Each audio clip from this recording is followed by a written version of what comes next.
At St. Cloud State University, athletics are more than just games. They're an essential part of the Husky experience. From D1 hockey games to championship-winning wrestling, volleyball, and more, there's Husky pride in every corner of campus. Whether you're on the field, in the stands, or cheering from the student section, you're a part of something big. And the best part? SCSU is close to home, affordable, and packed with community that's got your back, in class and on the court. Come see what it means to be a Husky. Schedule your campus tour today at St. Cloud State University, the home of the Huskies. For the Indians, one run on, let's see, one hit. That's all. We got one goddamn hit. You can't say goddamn on the air. Don't worry, nobody's listening anyway.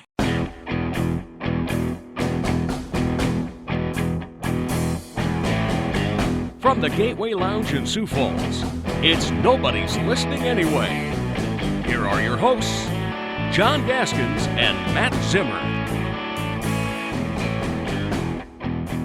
Lion Eyes. Eagles song you hate, Eagles song you tolerate, Eagles song you like. My favorite Eagles song. Okay, I thought you said that not too long ago. I don't really like the Eagles, but that's probably my favorite one. This is the way we like to start Happy Hour with Matt Zimmer every now and then, is to whatever song is playing, whatever classic tune is playing here at the Gateway Lounge. Is it a Matt Zimmer? Why is Lion Eyes? I don't know why I ever ask you why you like or don't like a song anymore, because you never want to tell me. It's because it's good. Yeah. Either your ears work or they don't. Exactly. That's why I usually don't ask.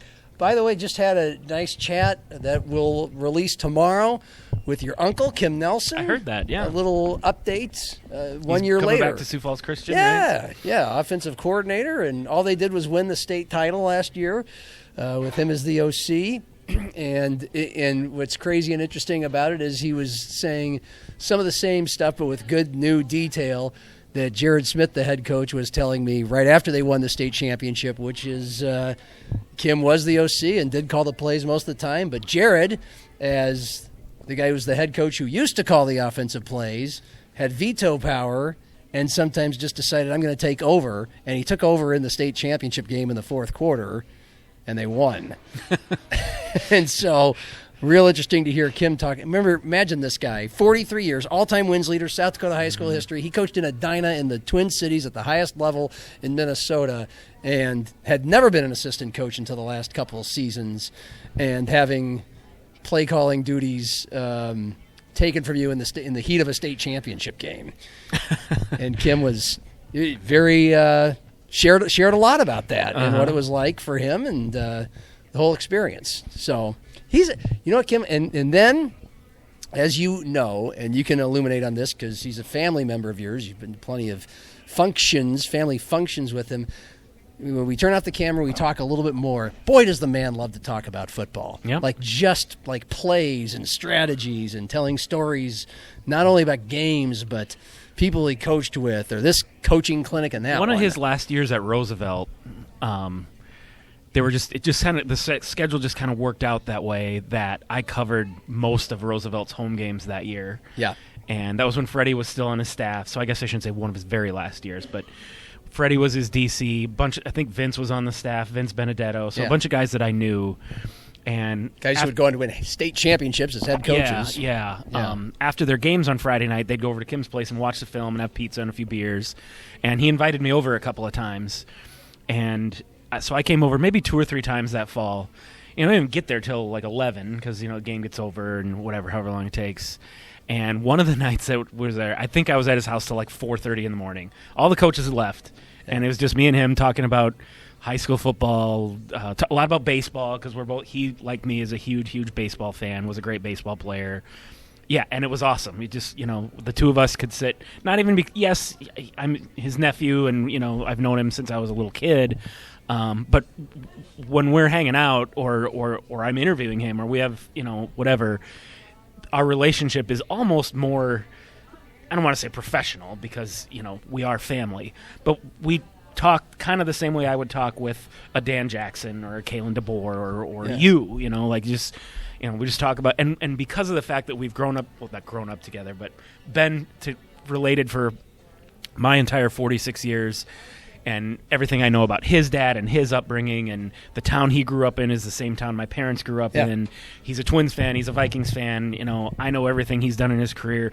We just have so many shared experiences that we could probably talk about football or baseball or whatever for weeks on end without Yeah. running out of things to talk about. Yeah. You know? He was telling Cordell and now I kind of wish we were just taping it because he's same guy on camera, off camera, just like talking about the big splits on the offensive line when he's spreading the offensive linemen out and talking about the benefits and how fun it is when it works when you split up the offensive linemen and how you can, like, he makes stuff that sounds like technically is kind of very boring and literally is inside football. But like the way he talks about it in a very, he's a very casual guy. He's not particularly animated or raises his voice, but it's actually fun to listen to. He's different than most coaches in that he's not real uptight and doesn't take himself too seriously. Yeah. And he's not one of those guys who will pull well, you don't know anything about football. You couldn't possibly understand this because it's so complicated. He's kind of the opposite. He's more like, it's just football. It's not rocket surgery, to coin a phrase. I mean, he'll talk about just because you're a random idiot off the street, that doesn't mean you're wrong by saying you should have thrown the ball on 3rd and 19. It's always, whether we're having just casual conversations at his house about football or if I'm interviewing him after a game, how, like you said, he's able to kind of simplify it and talk about it in very layman's terms, sort of, He never got pissy with me for questioning him about stuff, partly because I'm not questioning him as if to say, like, you shouldn't have done that or that was a mistake, but just like I learned so much more from him as a reporter than I did as his own player because I asked better questions as a sports writer than, because it was my job. Yeah. And when you're a kid and you're playing for him, you're almost afraid to ask your coach too many questions, how much am I allowed to pull at this guy? It made me wish as a player that I had been more curious and asked him more questions because I could have learned so much. Wow. I learned so much more from him in all of these. Sometimes it'd just be a 3 or 4 minute conversation, but why'd you do this? Well, they were doing this, so we did it. Oh, okay.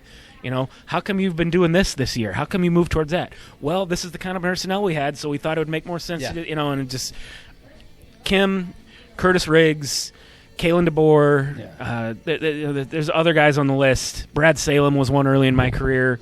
Guys who I learned so much about football from just because they were willing to take the time to explain those things to me. Partly because that's what they love doing. Right. They like spending their free time talking about what they do. John Madden famously said that, a football coach should be a teacher. And John Madden was a school teacher before he became a football coach. Yeah. And I think there's definitely something to that. The best football coaches are also really good football teachers. Wasn't planning on telling a John Madden story, but it's related to what you were just saying. So apparently you've heard of Mad Dog, the crazy ass Mad Dog. He's on First Take every now and then. From Mike and the Mad Chris Dog. Russo, Chris Russo. Yeah. He told a story recently on Dan Patrick about Super Bowl New Orleans 1989. And it was going to be the Niners and the Broncos. Joe Montana versus John Elway. And Russo was a young reporter, talk host, whatever. And he somehow was talking to Madden that week and about the game. And Madden was just like, tell you what, just come up to my hotel room and I'll put on some film. And I think Pat Summerall was there too, but whatever. And he said they just sat there and watched the film of both teams, and Madden was just telling him, the Niners are going to kill him. This is why. Think. That's funny. They just tore him to pieces. 55-10. But that's what Madden wanted to do in his free time, stuff he would be doing in his study time anyway, because it's really fun. So check that out tomorrow. Kim Nelson. By the way, I kind of led that off with, he had play calling duties taken away, and then they won the state championship game. Jared Smith is very much of the feeling. I texted with Jared today just to clarify some this. Context. That great job of building relationships with players and coaches. It's a gift that he has. On top of that, he's obviously great with X's and O's. And looking at our personnel, coming up with formations that got our best guys on the field, getting the ball in the hands of our best players. And by the way, allowing Jared to be more of the head coach, more of the culture guy. So, if you had, I think Kim is 70, 71. If you had told me when I was 16 and he was 40, he's still going to be doing this in his 70s, I would have said, yep. I bet he is. And he told me right now he was 71, I wouldn't believe Cordell wouldn't believe you that he's 71. Doesn't look a day over 50. And he also did tell us in this conversation, and the one we did about his whole life last year, that he just can't not do it. He can't not do football. No. He can't not be coaching and having, especially this time of year with it getting going next week. So the high schools start practice next week. Colleges are now into week 2, and you have been around. You've now been to 2 Jacks practices, 1 USD, 1 Augie, 1 USF, but you just got back from SDSU practice. You just posted the story at SiouxFallsLive.com where all the great coverage on all these teams are. And boy, you ran into kind of a wild one today, huh? It's funny, you have your own perceptions and you see things and evaluate them for yourself, but you're like, okay, I'm only here so much. I only know so much. Are my eyes deceiving me? Is this really what I think it is? So I'm watching it going, wow, like this really seems more intense than usual. But I want to make sure I'm not wrong.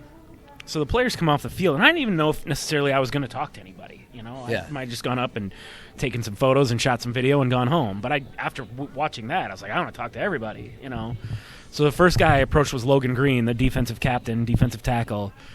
And I go, Logan, I've been doing this for a long time, and that's the most intense practice I've seen. And he was like, yeah, you're not okay. Wrong. That was pretty chippy. And the next person I talked to was Quentin Christensen, who's pretty much the leader of this football team, and said basically the same thing to him.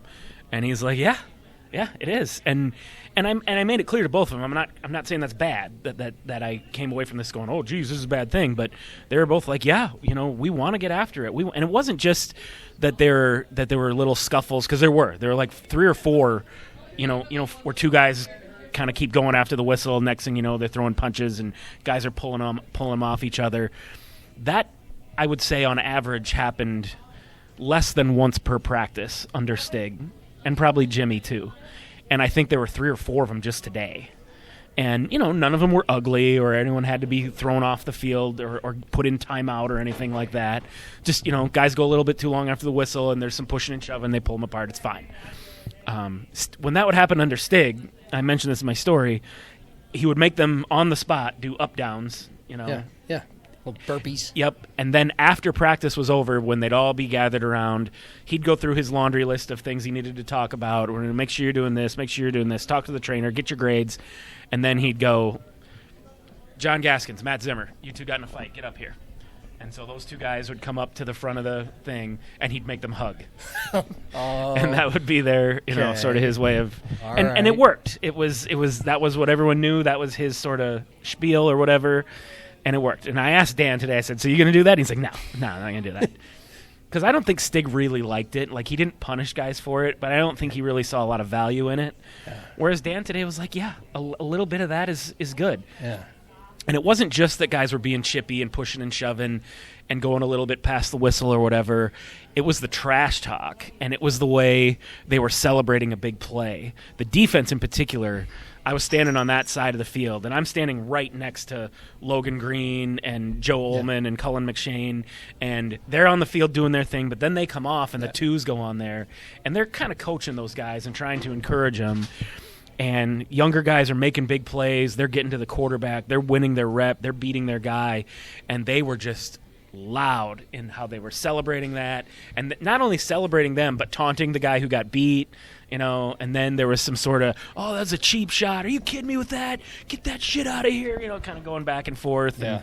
And so I'm watching all of that, and I'm going, boy, this seems pretty pushing the envelope a little bit. But again, is my perception the same, the right one?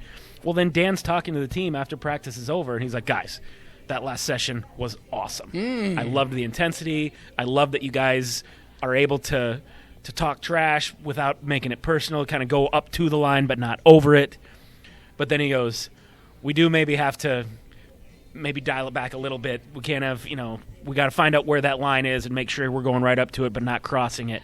So I think that tells you that I was right. If Dan felt he had the need to say, okay, this is great, but let's make sure we're not going too far, that goes to show you they were pushing the envelope. It's there. about right where they want it. About as far as they can go. Yeah. Well, maybe times are changing. Even in the 10 years you've been on the SDSU beat, or 20 plus years now covering colleges, perhaps things are... They definitely are. We were talking about this before we went on camera about, and I don't mean to harp on this detail because to some people it doesn't mean anything and other people get all uptight about it, but just the amount of cursing you hear on the football field that you didn't used to. There were a lot of coaches that like Bob Young, certainly there's no cursing on the field, and Stig didn't like it. I'll never forget this one time.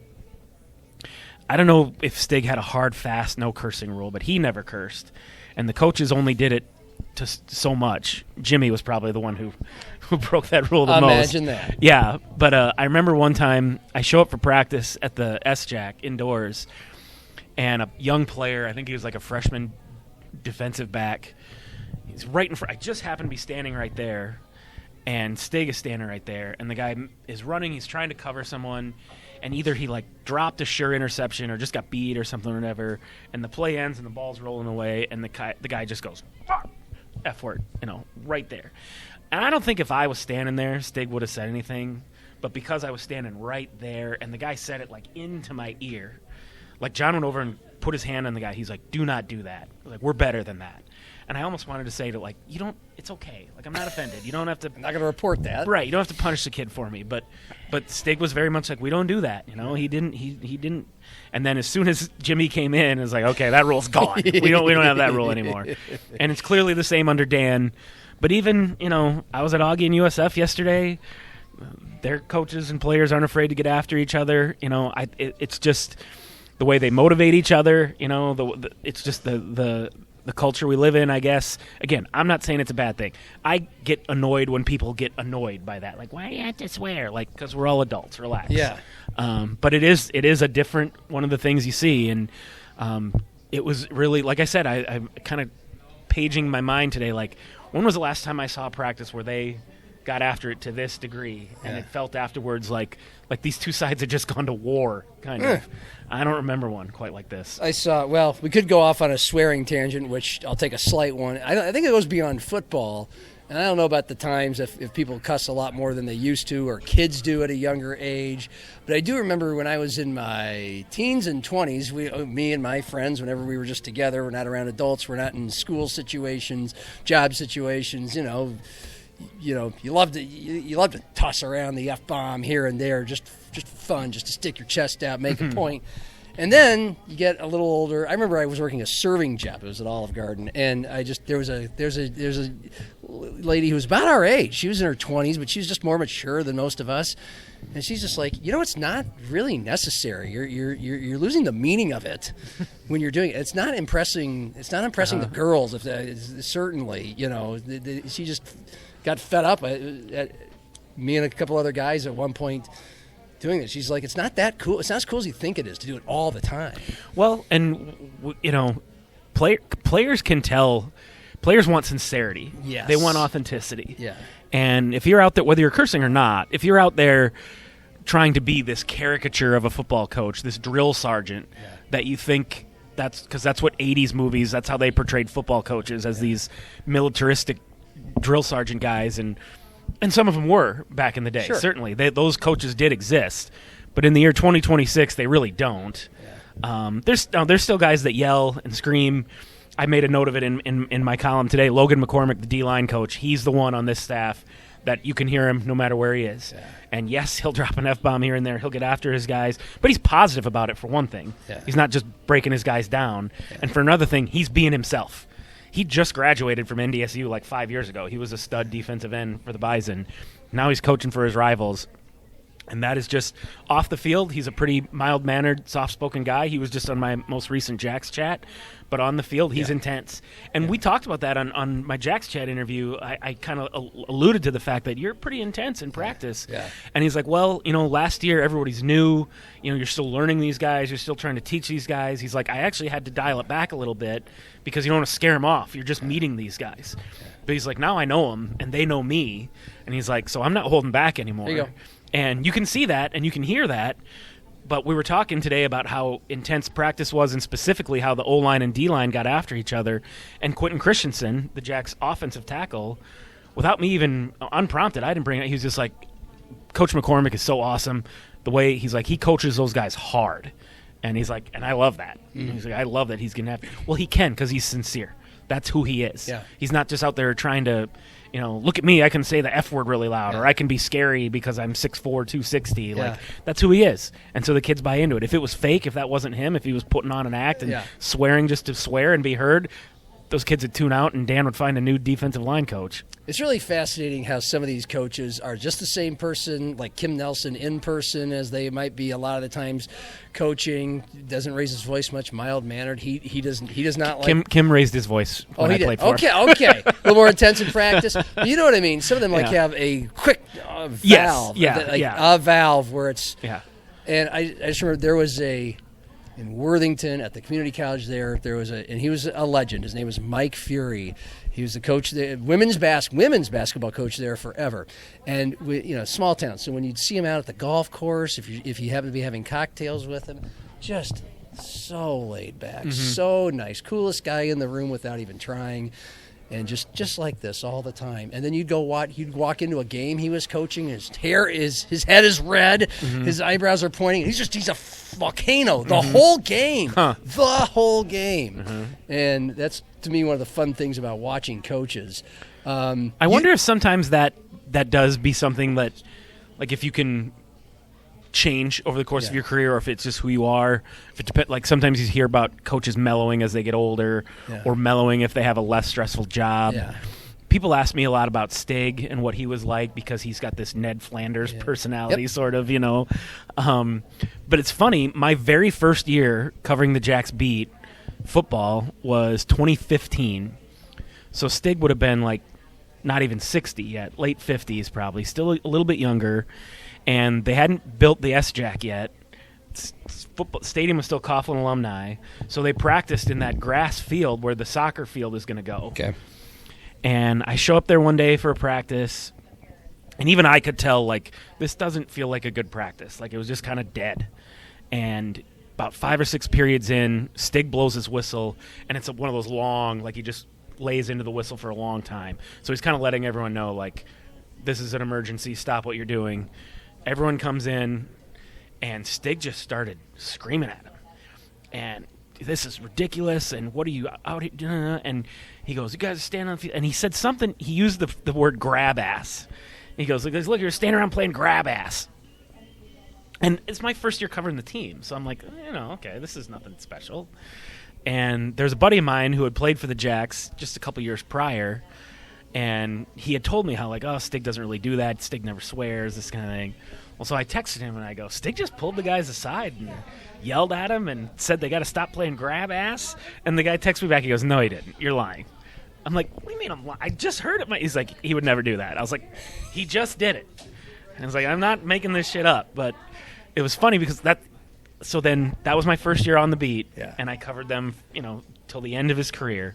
And I'm obviously not at every practice. Maybe that thing happened many other times and I didn't see it. But I never saw that again. Just that one time. That was the only time I saw him really, veins bulging, gesturing, that he was genuinely angry, getting after his guys. So did he just mellow as he got older? Was it, hey, we're better now, and this doesn't happen anymore? I don't know, but that was the only time I ever saw Stig do anything like that. Well, maybe. No, my guess is he didn't do it a whole lot before that, but when he ever does something like that, it means something. Sure. I bet it got their attention. Yes, Yeah. And I've made the comparison before, but it sounds career arc and time at the school. Tom Osborne, same thing. You hear it meant something when he raised his voice, when he yelled, and if he ever cursed. Well, you and I both, we interview coaches so much. And especially in football and basketball, when it comes to the whole halftime thing, the halftime speech. Oh, did you yell at him at halftime? Because, you go to either halftime adjustments or you're losing 28-0 at halftime. What did you say to him? Because, again, we've seen all these movies where the coach goes in and throws the chalk against the wall and screams and hollers and throws his hat. And what do coaches always tell us? They go, that never happens. We don't do that. That's not productive. You go in there and you say, we're screwing up. How can we fix this? What do we got to do better? All that kind of stuff. But there have been times where I've had, just last year when the Jacks were getting beat 35-0 or whatever at halftime against Illinois State, we asked Dan, like, what do you even say when you're playing that bad? Do you scream at him? Do you make a joke about it? Whatever. And it's kind of like, no. But Dan, he was like, I waited to kind of read the room. Yeah. Like, what was their body language? How did they, and then I reacted. Because I've had conversations with coaches, usually off the record. They're more careful about what they want to say. We'll be like, I thought about it. Or, and I've said before sometimes, like, well, maybe you should have. Maybe you should have got after their ass. It's 35-7. You're getting outgained 300-50. You got 10 first-half penalties. Maybe get in there and throw something against the wall. Get their attention. So, I don't know. I think that sometimes those things, we think it's never happening, and it happens a little bit. I think it does. Or people think it happens all the time, and it really doesn't. Or maybe they're saying it doesn't happen, or it didn't happen, or that's overrated. But every now and then, it does happen every now and then. I'm convinced of that. But everything you just told me, and maybe Cordell can find this clip, but the necessary roughness. Yeah. Necessary roughness toward the end when the head coach is in the hospital and the crazy old defensive Wally coordinator. Pippendorf or whatever. Wally is the played by Robert Loggia. acting head coach, and he's wearing the shirt and tie because that's the buttoned-up head coach wanted his staff to wear shirts and ties, and they come in at halftime. They're getting their ass kicked. Now, let's analyze what's not working for us. No, he goes, what's working for us? What's working? Not a goddamn thing's working for us. Takes the tie off, throws it around, and then and then just proceeds to scream for a minute. And it's the classic speech. Yeah, you rip their head off and you bleep down their bleeping neck. Yeah, And that's the way you're gonna do it. You go out there, you tear their heads off, and you down their necks. Let us pray. there you go. It's great. So and that's like the one that I think about because he's actually trying to do the practical thing at the moment, and then he just whips himself into a frenzy. We're already talking about Kim, and we're talking about halftime speeches and everything. I've told this story before, but I don't know if I've told it publicly, so I'll go ahead and do it.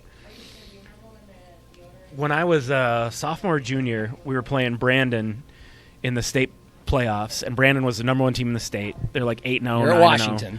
And we're at Washington, and we were like 4-5 or something, and so Brandon was hugely favored to win. But we did have an awesome quarterback named Chris Quayle, who ended up going to SDSU. And I don't remember if it was before the game or at halftime, but Kim's talking to us, and he's animated but measured. He's not, and then all of a sudden, he just takes it to another gear and starts screaming.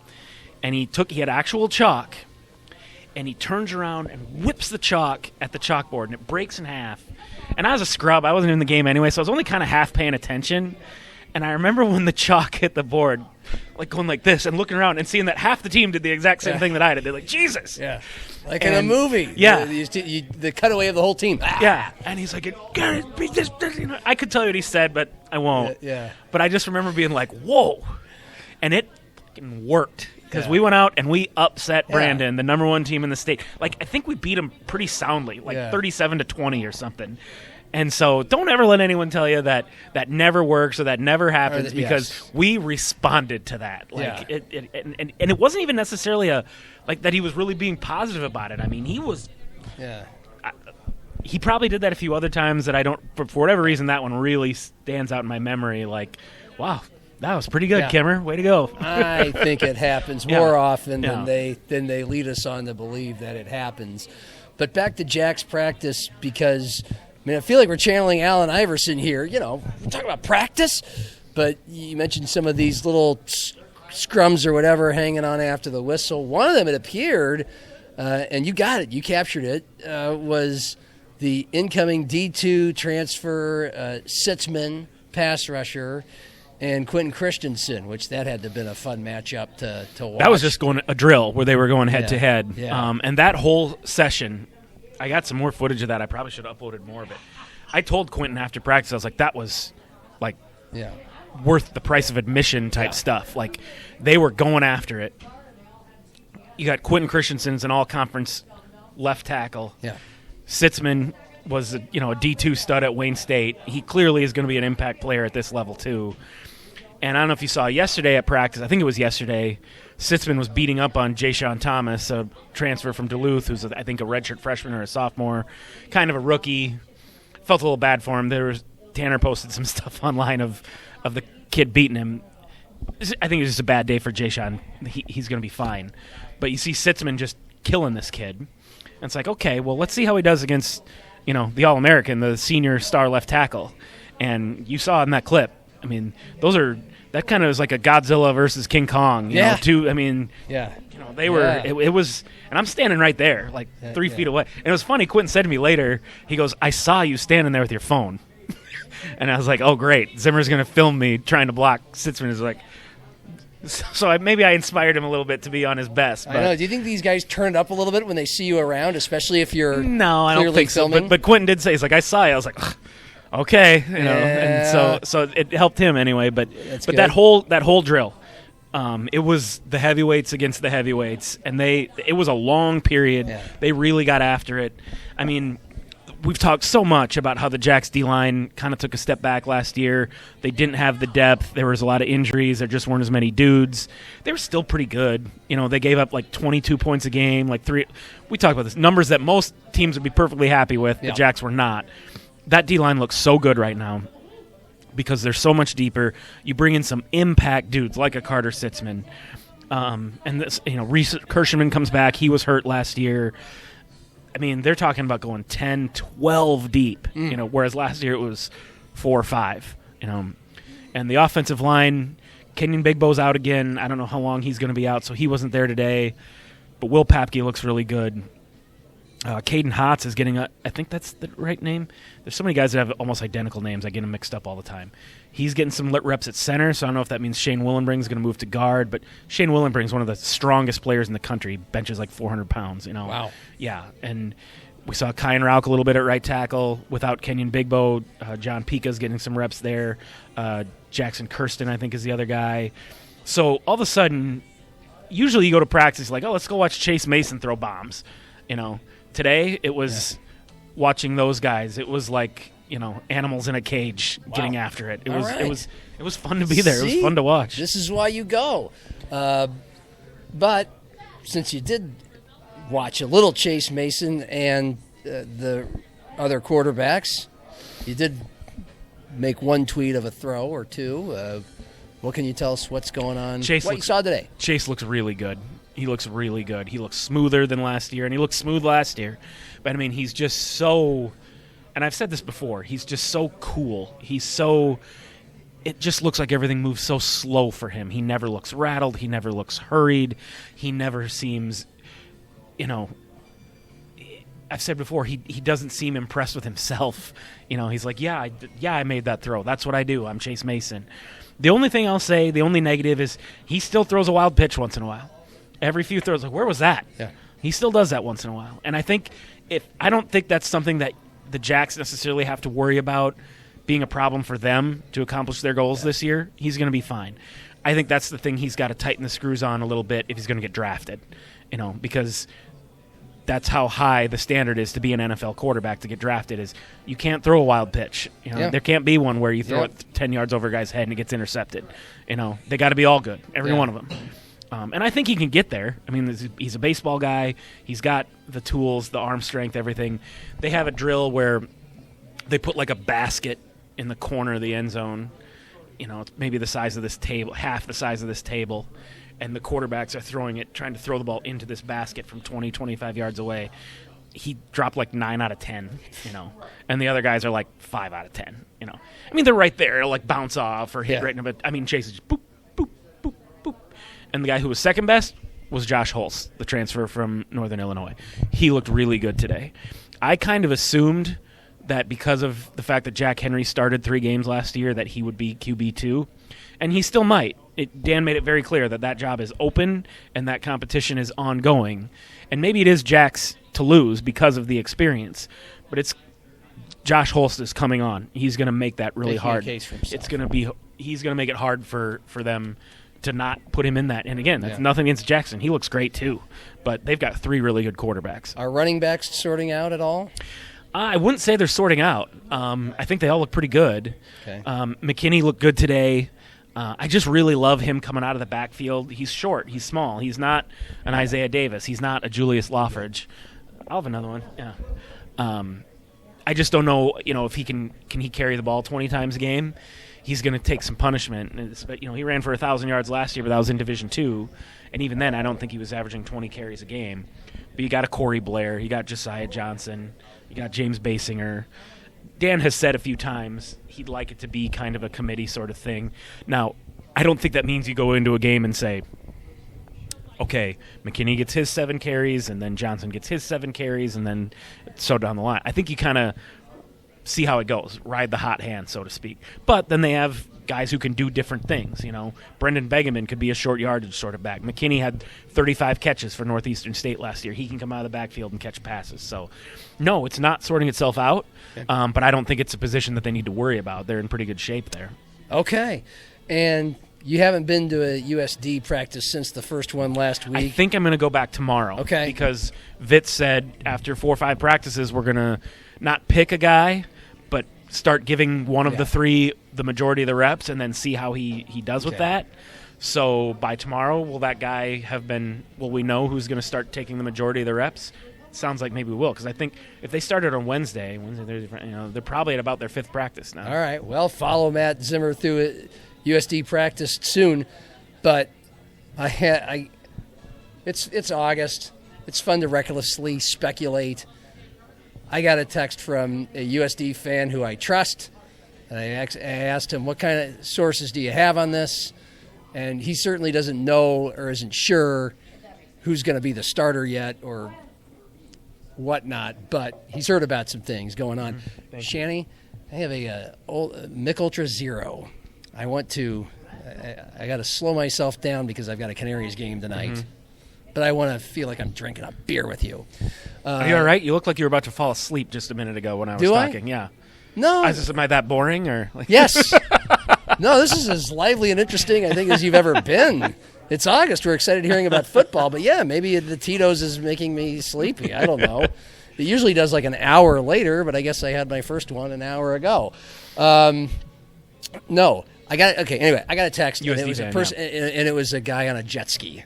Because the new kid from the 2-time Colorado Gatorade Player of the Year, Austin Majetsky is how you pronounce it, and so that's all I did.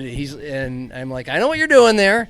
And are you well sourced? And he just said, I don't know. I don't know exactly what's going on, but it sounds like he's getting some number 1 reps. Doesn't mean he's getting all of them or he's going to be the starter, but.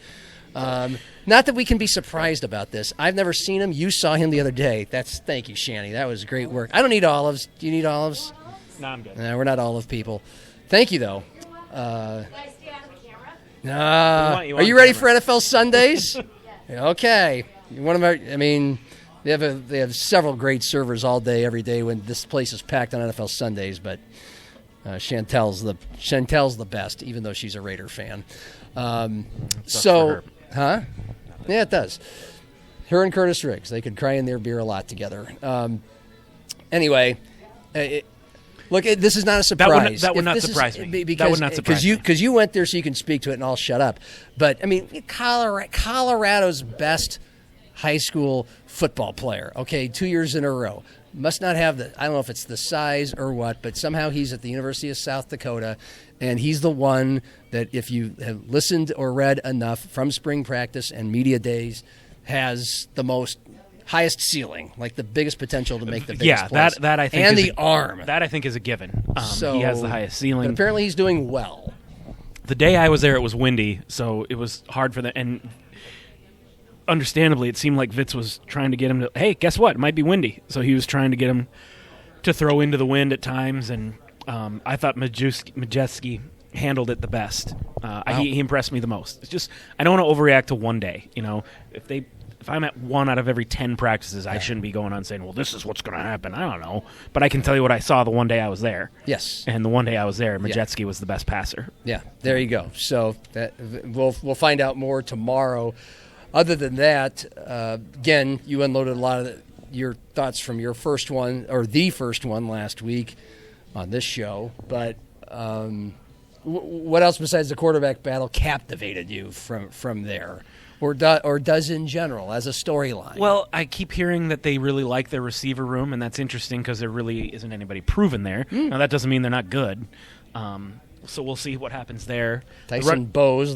He's the top returner. Yeah. Yep.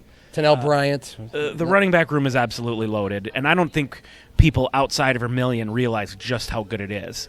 And I've had a couple Jacks fans, why does everyone talk about USD's running back room? We got a good running back room, too. Yep, you do.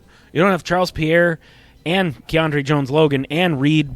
I always forget his last name, the transfer from Texas. And then there's a fourth guy who's really good, too. Carson Fletcher. Played a lot last year. Thank you. They're really good. And that's the whole thing with the quarterback deal. It's like they didn't throw the ball that much when Aiden Bauman was there. Yeah. Well, now, whoever takes over is probably not going to be as good as Aiden Bauman, at least not right away. So guess what? If you can run for 250 yards every game, the quarterback doesn't have to do a whole lot. So what that also means, though, is that there's some pressure on the offensive line. They have some starters to replace there. That, I think, is sort of – we all want to know who the quarterback's going to be, and we know that's important. I think after that gets settled, or at least if you're looking for a second biggest question mark, to me it's the offensive line, because when you have such talent at running back, you want to make sure that you're paving the road for those guys. Because if they can – then I think who cares who the quarterback is? We're going to rush for 300 yards every game. Okay.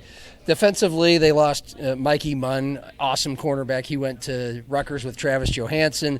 They lost Mosai Newsome, who is also kind of the leader and a captain of the defense. There's been some D-backs and defensive linemen, but the players to watch and look forward to are a couple of linebackers in Gabriel Hardman and Wayne Aarons. I think I'm not reading my own writing right. I got this all from Trey Houchin's story at Sioux Falls Live. And Chris Dixon, Matt Vistam, loves talking about him. He's really good. He's a defensive lineman. But Trey Houchin's been there, and so there's a Coyote football page as well as a Jackrabbit football page at SiouxFallsLive.com. And then you did 2 practices in one day here in Sioux Falls on Monday. You got a chance to see both Augie and USF. The Vikings picked to finish third out of, 13, 14, 15 in the Northern Sun. USF picked to finish fourth. We had Tom Frederick here last week. He's the voice of the coup. He's picking USF third, which is, I don't doubt him because they were splitting hairs, but of course he thinks they're going to beat Augie, and that's going to be the difference maker. But, we'll start with Augie. Your overall thoughts. Gunnar Hensley is really, really good. He is a Division I quarterback playing at a Division II program. Wow. And we saw how good he was last year. He was well on his way to being the NSIC Player of the Year, and then he broke his leg. I don't remember what it was, but he had 14 touchdown passes and 0 interceptions when he went down. Lucky for Augie, Rich Lucero stepped in and was great too. But he was a freshman, and they kind of figured him out at the end of the year. They lose 2 games. It cost them the conference title. And he stuck around, right? He's back? He did, which credit to him. Yeah. OJ was telling me that he kind of wondered, like, well, okay, a guy plays as a freshman, he'll go somewhere else. Put some awesome things on tape? Yeah, he's like, no, I'm a Viking. I want to be here. I'll get better playing under Gunnar. Gunner's only got 1 more year. Yeah. So that probably means Rich is going to be the guy next year. I don't know if Gunnar has got an NFL potential. You see this Jack Strand from Moorhead is getting number 1 reps for the Falcons right now. But he's that good. And I think, in a weird way, Gunnar getting hurt last year helped the Vikings. I think if he plays that whole season, he's going to put up stupid numbers. Augie's going to win the NSIC, go back to the playoffs. He's probably in the portal making money. He might be USD's starting quarterback right now. I think they should have made a play on him anyway. But he's really, really good. And they have a really good backup in Rich Lucero. Braylon Blunt, I think is the name, is their little running back, and I mean little. He's coming back. They're always good at wide receiver. They've got a really good tight end room. Their tight end group, when I saw them at practice, just looking at them, before I, watch them catch balls or look at the numbers or anything, they just look. Their tight end room kind of looks like SDSU's. I mean, they're just built that way. And not to get ahead of myself, but same with USF. Yeah. They have a really good tight end room too. So there's that. The big thing with Augie is just they have their defensive coordinator moved on.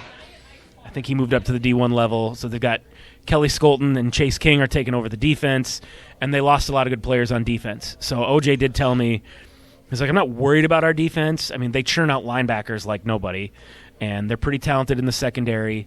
The thing is just, I think, and the other thing is they have a really tough schedule. They open with 2 road games, at Missouri Western and at Duluth. Missouri Western's not a pushover, and going to Duluth obviously is really hard.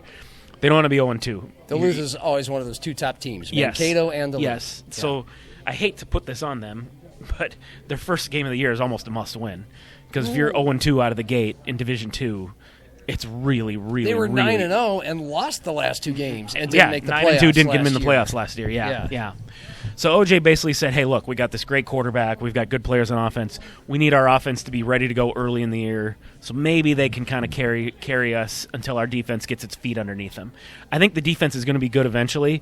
I think Augie has kind of gotten to the point now where you expect them to be good every year. Yeah. They're never going to be like, oh, we lost these 3 players. We're going to be 4-7 for a couple years while we rebuild. No, they have enough talent that they can contend every year. But they're going to need their offense to be really good early on so that they can win some games until their defense figures it out. I think they'll do that. I think they'll be in the hunt.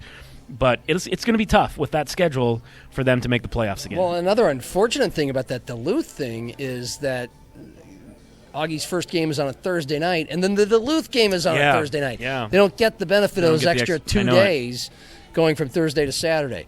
Okay, University of Sioux Falls. What'd you see out of them that stuck out? They look good. Eyeball test, just physically. They're big. Like I said, they're tight. Glow was pointing out a couple tight ends. I'm like, geez, where'd you get that guy? Why is he here? That kind of thing. They have Hank Brown back, their star wide receiver. They have Bubba Tan back, their top running back. At quarterback, Tate Schaefer's back, and it sounds like he's going to be the guy. I know Bennett Breck, who played last year a little bit, is in the picture too. They might play them both, because Breck's a little more mobile, more of a runner. Tate Schaefer can move in the pocket, but he's not really a call his number running quarterback. Right. Which is crazy because his brother, his brother is Brody at Lincoln, and his dad, Travis, calls the plays. He loves calling. If he could, he'd call a Brody run every play. Tate can just sling it. He can just throw it. So I don't know what kind of talent they have at receiver outside of Hank Brown, but Hank Brown's really good. Yeah. He had some opportunities to go D1 after this year. But he's back, and so that's big for them. They lost one of their best offensive linemen, went to play for Jimmy at Iowa State. So we've got some holes to fill there. Andy Henson's back at linebacker. He's a really good player. I don't know a lot about their defensive line. I know their secondary is just always kind of good. That's a position, kind of like how Augie always has good receivers and linebackers. USF kind of always has a really good secondary. So I think both teams are going to be similar. Mankato got picked to win the league again. They just kind of get picked to win the league every year. Yep. Duluth is always good, but they haven't been quite as dominant the last few years as they were under Bob Nielsen. They've been kind of right at the same level. Augie, obviously, like we said, they're always good. USF took that step back year where they went 3-8 in Glow's first year. The last 2 years, 8-3, 7-4, and missing the playoffs. But in both of those years, they lost games they had no business losing, and that cost them the playoff spot. A couple years ago, I think it was Minot, and there was a Bemidji loss that really hurt them. Last year, the Augie game. They had a 19-point lead and blew it. So they just got to take care of business. They've been good, but they've kind of been beating themselves, and that's kept them from. That's the difference between 7-4 and going home in November and being in the D2 playoffs. It's the next step. By the way, that reminds me of a lot of Stig years at South Dakota State, where there's a lot of 8-5, 9-4 in there, and. But it's a lot harder to make the D2 playoffs than it is the FCS playoffs, so that's part of it too. Where are we at, time-wise? 47. We're at 47? Okay. One quick thought on, there's 2 different kind of NCAA things that have happened recently. We'll start with the 5-for-5 rule stays, but they allow the class of 2022, who just played all 4 years, expired their 4 years of eligibility, and Brooklyn Myers, the most notable case kind of in this state because obviously of how dominant of historical figure she was. And so now she could play a 5th year if she wanted to. What do you think of the ruling? I guess I'll start with that. I have no opinion on the ruling. I do. I thought it was stupid all along to not let players in Brooklyn Myers' situation not play another year. If you're going to let but we're going to start with the class of 2023. But if you were in 2022, you don't get to do it. I don't know. They kind of set themselves up for this lawsuit. They could have just avoided all this by just doing it. And of course, the NCAA loses every lawsuit. So, but who knows if she's going to play? And she's already there because she's going to play volleyball. Yeah. Remember? But now, but at the same time, given that basketball is her primary sport, given that she is kind of a fringe WNBA player, Yeah. I could see her telling Dan Georgalis, hey, sorry, never Yeah. mind. Yes. I'm going to play basketball. Yeah. I'd be kind of surprised if she played volleyball and then basketball on top of it. So I was thinking the same thing. I think she'll either go through with volleyball and be done with it, or say, sorry, I got to do this. I got this mulligan. Yeah. And yeah. But I'm totally speculating. No, I have no inside information. I reached out to AJ for what it's worth. He didn't text me yeah. back. I Of course didn't not. because I knew he wouldn't. Yeah, but just so I could say I did. And we'll see. She's not a regular tweeter, and she hasn't tweeted since the 4th of July. So we'll find out when we find out. Can't be too long. Volleyball's starting pretty soon. And then the Save College Sports Act. I don't want to get into the weeds here, but it might make it much tougher over the next few years for any school to move and bounce around conferences. And we might find the clip here, but Mike McFeely today on Don Izzo's show is saying if this goes through, and it looks like it will, it's going to make North Dakota State look smart because it's easier to move. It's easier to move conferences. It's also easier to move FCS to FBS now than it might be for a few years. And that's why the Bison and even Sacramento State, for as dumb as everything looked, going to the MAC and paying up, but they're in now, whereas it might be you're out of luck if you want to try to move within the next few years. That's interpretation of the thing. I don't know if it's all accurate. I trust him. But if you're USD or SDSU, it might be harder to do that within the next, until 2031 or 32. So that's all that apparently means. Okay. Hey, let's finish with some baseball, shall we? You liked the Twins trades.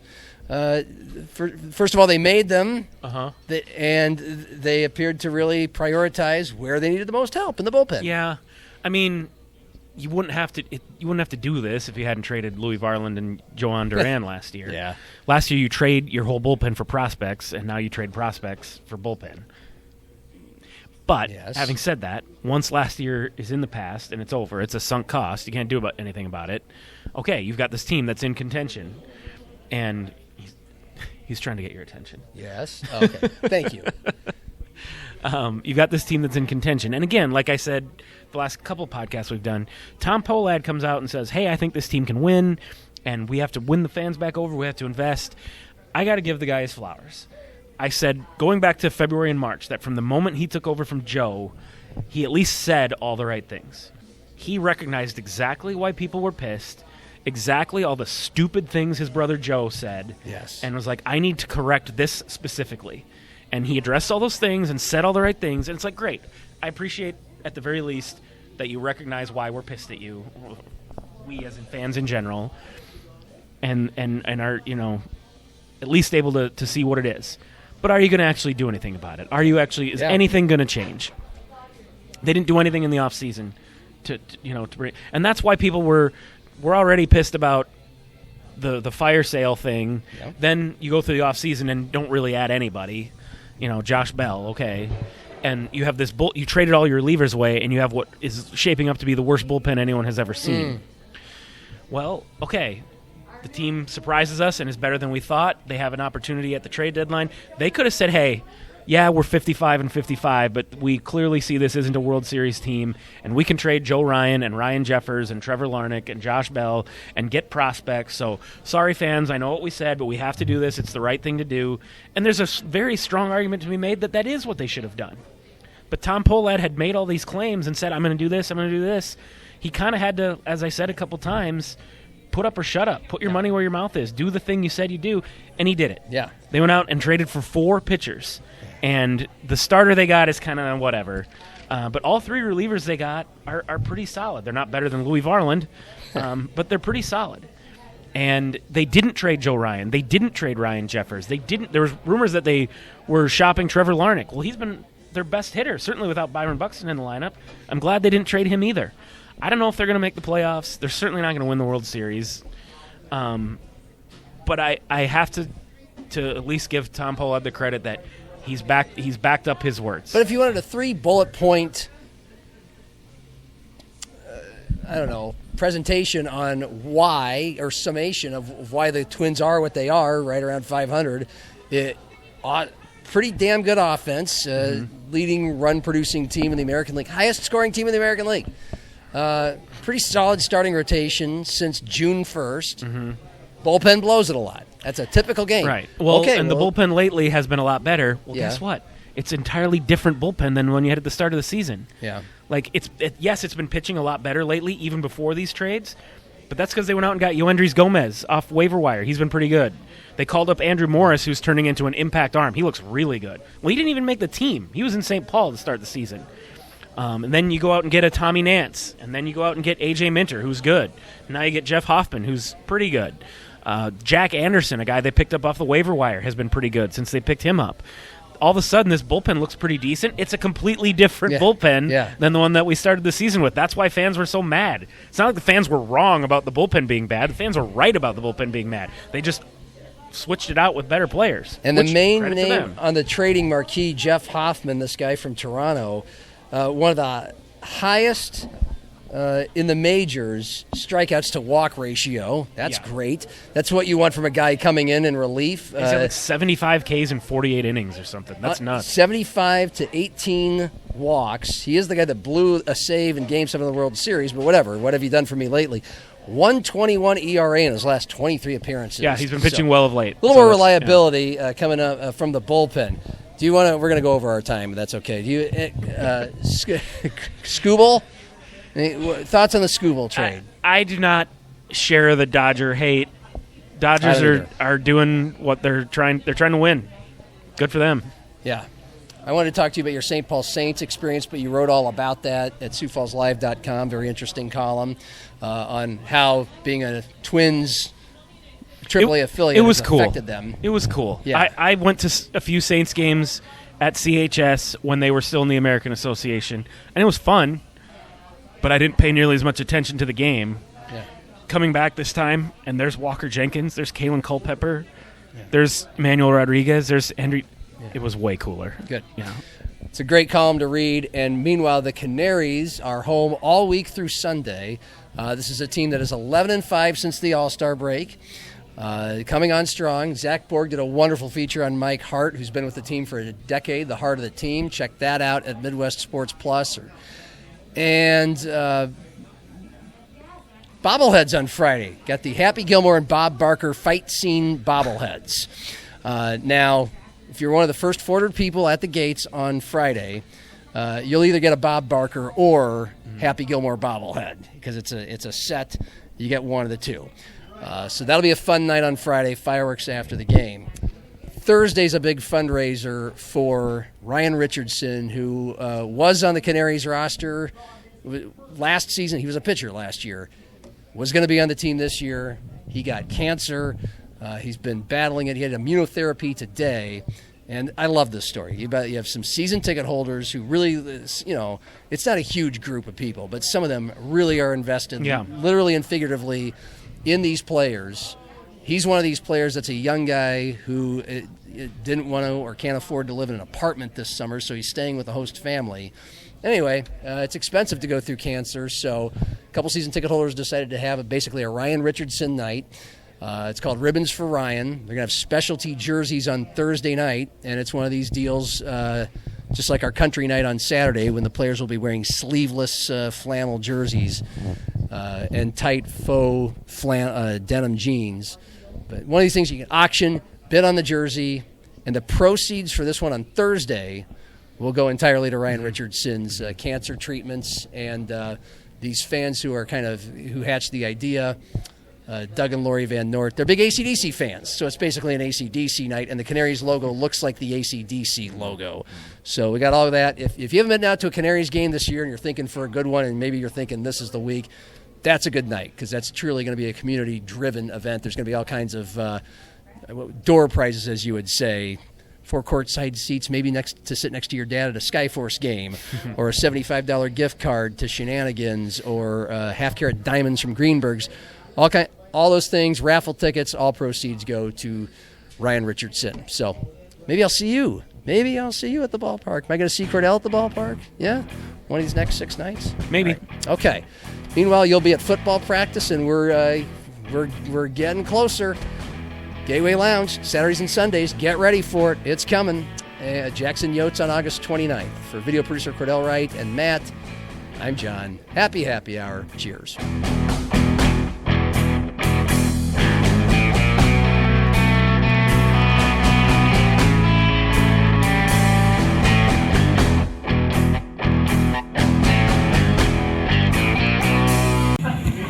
Why are you laughing? That was a terrible outro. You guys need a round of drinks? Yes.